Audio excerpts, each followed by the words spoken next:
Hello, welcome back friends. दो method अपन capital goodwill calculation के लिए कर चुके हैं। दो मेथड, एक एवरेज प्रॉफिट मेथड और एक कर चुके हैं सुपर प्रॉफिट मेथड। अब तीसरी जो करने वाले हैं वो है कैपिटलाइजेशन मेथड। तीसरी मेथड कौन सी रहेगी? अपनी रहेगी कैपिटलाइजेशन मेथड की।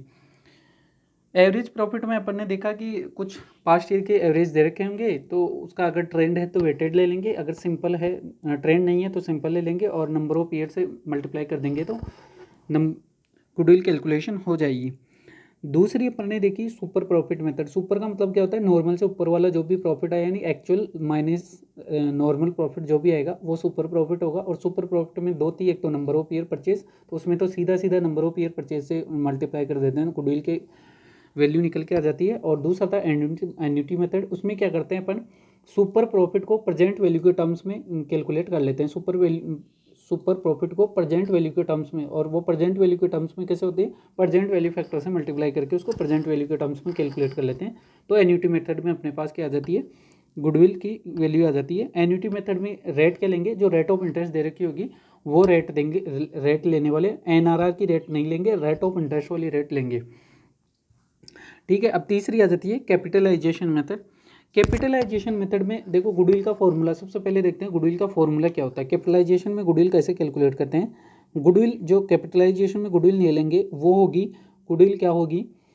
नॉर्मल कैपिटल, यानी जितनी नॉर्मल बिजनेस के लिए कैपिटल चाहिए, नॉर्मल कैपिटल, इसमें से अपन ने कितनी एक्चुअल कैपिटल फर्म ने कितनी लगा रखी है वो वाली कैपिटल लेस कर देंगे एक्चुअल कैपिटल।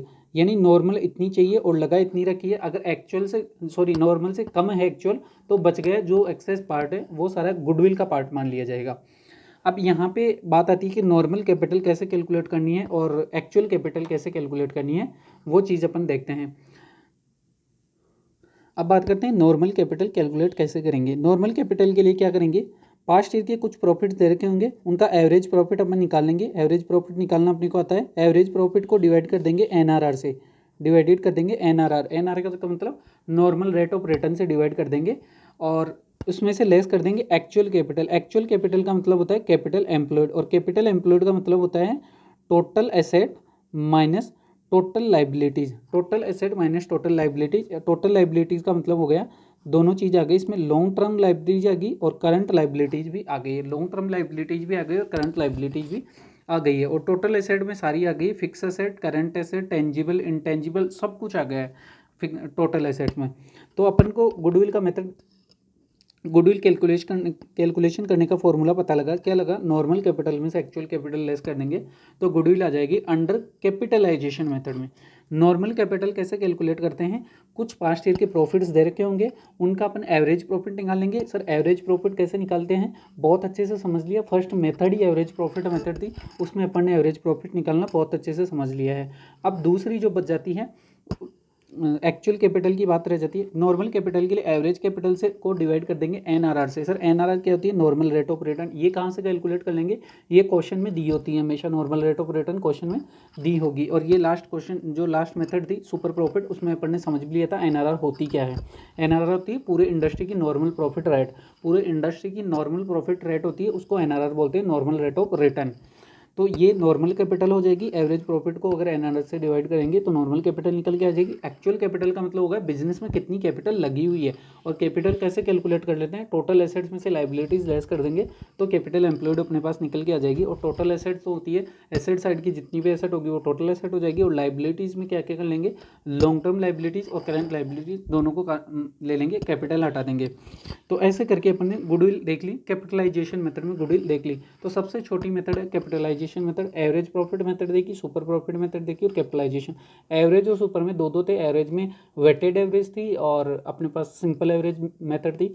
सुपर प्रॉफिट की बात करें तो सुपर में एक तो direct number of year purchase method थी और दूसरा था अपने पास एन्युटी मेथड थी। लेकिन कैपिटलाइजेशन में सिर्फ अपने पास एक ही मेथड है और वो है, कैपिटलाइजेशन में एक ही मेथड है और वो है ये वाली मेथड। इसमें डायरेक्ट कैपिटलाइजेशन में कैपिटल के थ्रू अपन गुडविल कैलकुलेट कर लेते हैं। कैपिटलाइजेशन नाम क्यों है? इसका मतलब है सीधी कैपिटल को ही गुडविल मान के चलते हैं।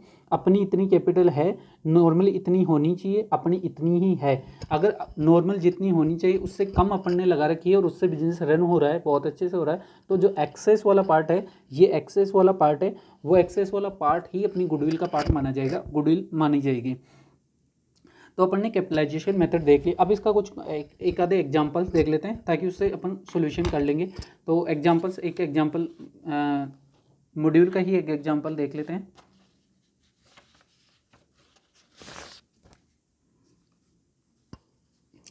ये कैपिटलाइजेशन मेथड है और कैपिटलाइजेशन मेथड में ये एग्जांपल दे रखा है। जूम इन कर देते हैं, थोड़ा सा जूम इन करेंगे तो ये अब दिख जाएगा आराम से।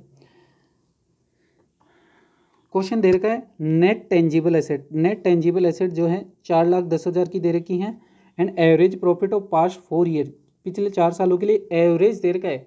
पिछले 4 सालों का प्रॉफिट नहीं है ये, पिछले 4 सालों का एवरेज प्रॉफिट है, साफ साफ लिख रखा है एवरेज प्रॉफिट। पिछले 4 सालों का एवरेज प्रॉफिट दे रखा है अपने को 60,000। Find out the value of goodwill, अपने को गुडविल निकालनी है under capitalisation method. Capitalisation method के थ्रू गुडविल कैलकुलेशन करनी है। If the reasonable rate of return 12%, reasonable rate of का रिटर्न का मतलब normal rate of return, reasonable का मतलब नॉर्मल रेट ऑफ रिटर्न कितनी है अपनी 12% की रेट से नॉर्मल रेट ऑफ रिटर्न दे रखी है। और अपने को पूरी जो टेंजिबल एसेट्स का मतलब टोटल एसेट्स यहाँ पे टेंजिबल ही दे रखी है, इनटेंजिबल तो गुडविल निकालनी ही है अपने को। टेंजिबल दे रखी है कितनी 4,10,000 की दे रखी है और पास्ट 4 साल के प्रॉफिट का एवरेज दे रखा है वो 60,000 रुपये है। अब बोलता है अपने को कि गुडविल की कैलकुलेशन बता दो हमें कैपिटलाइजेशन मेथड में।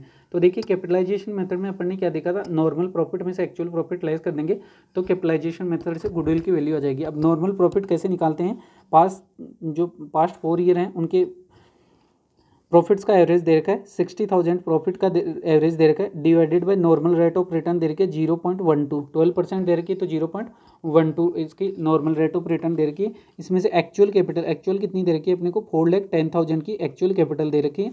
तो ऐसे कैलकुलेट कर लेंगे, अगर इसको 60,000 को 12% की रेट से डिवाइड करेंगे, 12% की रेट से डिवाइड करेंगे तो ये आ जाएगा 5 लाख रुपीज़। और 5 लाख रुपीज़ में से 4,10,000 लेस कर देंगे, 4,10,000 लेस कर देंगे तो ये गुडविल निकल के आ जाएगी।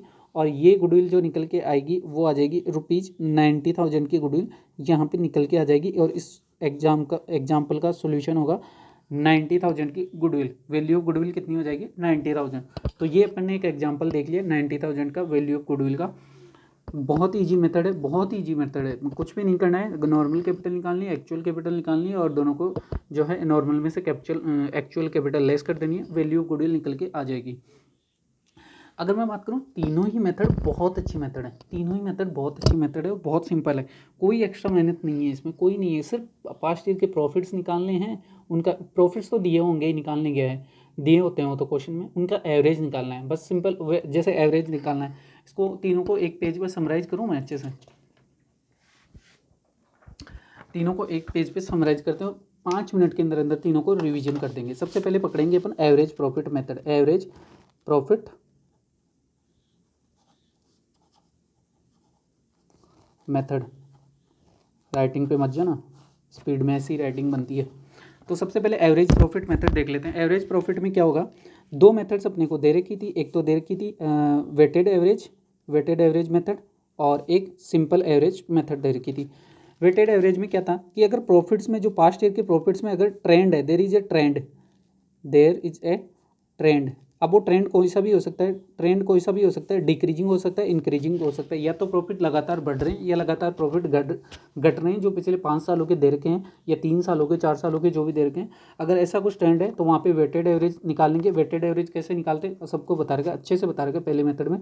तो वहाँ पे वेटेड एवरेज निकालेंगे और फिर उसको वेटेड एवरेज प्रॉफिट जो निकल के आ रहा है उसको नंबर ऑफ ईयर परचेज जो भी है, नंबर ऑफ ईयर परचेज से मल्टीप्लाई कर देंगे तो गुडविल की वैल्यू निकल के आ जाएगी। अगर कोई ट्रेंड नहीं है यहाँ पे, नो ट्रेंड, अगर कोई भी ट्रेंड नहीं दे रखा है प्रॉफिट कभी बढ़ रहा है कभी घट रहा है, ऐसे कोई ट्रेंड है ही नहीं, तो वहाँ पे सिंपल एवरेज निकालेंगे और जो सिंपल एवरेज प्रॉफिट निकल के आएगा उसको नंबर ऑफ ईयर परचेज से मल्टीप्लाई कर देंगे। तो नंबर ऑफ ईयर परचेज से मल्टीप्लाई करते जो भी वैल्यू निकल के आएगी वो गुडविल निकल के आ जाएगी। ऐसे करके अपन ने फर्स्ट वाली मेथड खत्म कर ली, कौन सी, एवरेज प्रॉफिट मेथड। अब दूसरी है अपने पास सुपर प्रॉफिट मेथड। दूसरी कौन सी आ गई अपने पास, सुपर प्रॉफिट मेथड।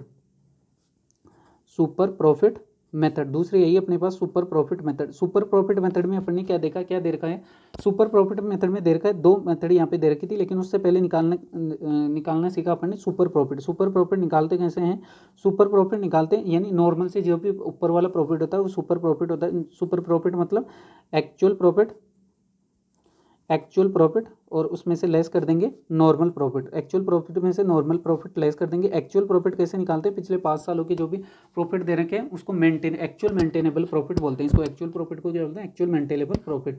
और मेंटेनेबल प्रॉफिट का मतलब पिछले 5 सालों में जो भी दे रखा है उसका एवरेज निकालो, वही मेंटेनेबल प्रॉफिट है। नॉर्मल प्रॉफिट का मतलब क्या होता है, एनआरआर से नॉर्मल प्रॉफिट कैलकुलेट कर लो, capital employed multiplied by NRR करके नॉर्मल प्रॉफिट कैलकुलेट कर लेंगे अपन। तो कैसे निकालें, कैपिटल एम्प्लॉयड को क्या कर लेंगे, एनआरआर से मल्टीप्लाई कर देंगे। तो एनआरआर से मल्टीप्लाई करेंगे तो क्या निकल के आ जाएगा, नॉर्मल प्रॉफिट निकल के आ जाएगा। ये निकल के क्या आ गया, सुपर प्रॉफिट। अब यहाँ पे गुडविल कैलकुलेशन की दो मेथड दे रखी थी, एक तो नंबर ऑफ ईयर परचेज थी और दूसरी थी एन्यूटी मेथड। कौन सी थी, एन्यूटी मेथड थी, दूसरी एन्यूटी मेथड थी। नंबर ऑफ ईयर परचेज में तो क्या है, सीधा सिंपल वही जो एवरेज प्रॉफिट मेथड में था वही, super profit into number of year purchase से कर देना है। Super profit into number of year purchase से मल्टीप्लाई कर देना है। एन्यूटी मेथड में क्या करना है, सुपर प्रॉफिट को इंटू कर देना है, प्रेजेंट वैल्यू फैक्टर से मल्टीप्लाई कर देना है। सुपर प्रॉफिट को प्रेजेंट वैल्यू फैक्टर से, यानी इसकी यहाँ पे कैलकुलेट करते हैं प्रेजेंट वैल्यू, प्रेजेंट वैल्यू करते हैं प्रेजेंट वैल्यू ऑफ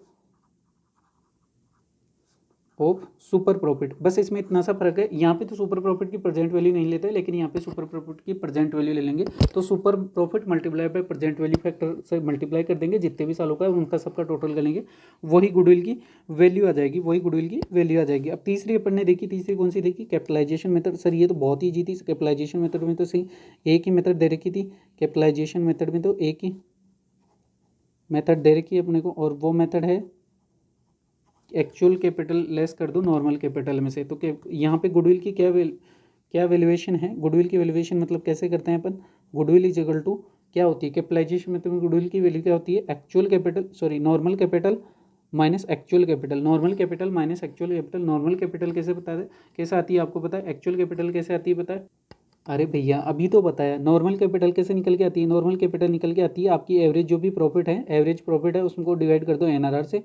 और एक्चुअल कैपिटल का मतलब तो होता ही कैपिटल एम्प्लॉयड, एक्चुअल कैपिटल का मतलब होता है कैपिटल एम्प्लॉयड, जो बिजनेस में एक्चुअल कैपिटल लगी हुई है वो वाली कैपिटल। तो ऐसे करके अपन ने तीनों मेथड देख ली। कैपिटलाइजेशन मेथड पे तो अपन ने एक एग्जाम्पल भी देख लिया है। अब ये तीनों मेथड अपन ने कैलकुलेट तो कर ली, तीनों मेथड से अपने गुडविल कैलकुलेट करना तो सीख लिया। अब सबसे मेन पॉइंट जो आता है वो ये आता है कि इनकी कैलकुलेशन करते क्यों हैं, ये कैलकुलेशन गुडविल की क्यों करते हैं। तो सीधी सी बात है, ये कैलकुलेशन पार्टनरशिप में जब भी कोई अल्टरेशन होता है, अल्टरेशन अपन ने शुरू में पढ़ा था कब, या तो प्रॉफिट शेयरिंग रेशियो चेंज हो जाता है, या तो प्रॉफिट शेयरिंग रेशियो चेंज होता है। कितने रीजन थे, प्रॉफिट शेयरिंग रेशियो चेंज हो जाता है, ठीक है, प्रॉफिट शेयरिंग रेशियो चेंज होता है, या न्यू पार्टनर एडमिट होता है, या पार्टनर रिटायर होता है, या उसकी डेथ हो जाती है पार्टनर की, या फिर क्या होती है पार्टनरशिप सोल्ड हो जाती है, या डिसॉल्व हो जाती है पार्टनरशिप। तो इस केस में क्या होता है, गुडविल की वैल्यूएशन करते हैं और गुडविल की एडजस्टमेंट एंट्री पास करते हैं। गुडविल की गुडविल को वैल्यूएशन करते हैं और एडजस्टमेंट एंट्री पास करते हैं। तो आज अपन ने यहाँ पे कंप्लीट कर लिए तीनों मेथड वैल्यूएशन ऑफ गुडविल की। अब नेक्स्ट क्लास से सीधी इसकी एडजस्टमेंट एंट्री यानी बुक्स ऑफ अकाउंट्स में इसको एडजस्ट कैसे करते हैं, पार्टनर्स कैपिटल अकाउंट में एडजस्ट कैसे करते हैं, वो वाली एंट्री सीखने वाले हैं। बहुत ईजी है, बहुत ईजी कंसेप्ट है, गुडविल का कुछ भी कंसेप्ट नहीं, बहुत ईजी। तो कल नेक्स्ट क्लास में इसको पूरी को कवर कर लेंगे अपन, ठीक है। तब तक के लिए thank you so much, bye bye. Study करते रहो, हार्ड स्टडी करो। देखो मेहनत बिना कुछ भी नहीं मिलने वाला है, जब तक अपन मेहनत नहीं करेंगे ना कुछ भी नहीं होगा। ये जो अकाउंट्स है ना, अकाउंट सिर्फ एक ही चीज़ मांगती है और वो मांगती है प्रैक्टिस। अगर आपने अच्छे से प्रैक्टिस की है ना तो आपकी गलतियाँ धीरे धीरे कम होती जाएगी, आपका माइंड धीरे धीरे शार्प होता जाएगा और आप ऑटोमेटिकली इसमें जो है ना आपकी गलतियाँ अपने आप कम हो जाएगी और अकाउंट्स आपको अपने आप ईजी लगने लगेगी। अकाउंट्स तो एक ऐसी सब्जेक्ट है जिसको एक बार ढंग से पढ़ लिया तो बार बार थ्योरी सब्जेक्ट की तरह बार बार पढ़ने की जरूरत पड़ेगी नहीं। अगर एक बार ढंग से पढ़ लिया तो फिर तो बस एक रिविजन मात्र बच जाता है। तो इसके लिए बस यही है, मेहनत करो, दिल से मेहनत करो, दिल से मेहनत करेंगे तो आराम से एग्जाम निकल जाएगा, कहीं कोई दिक्कत नहीं आने वाली, ठीक है। तब तक के लिए thank you so much, bye bye, take care.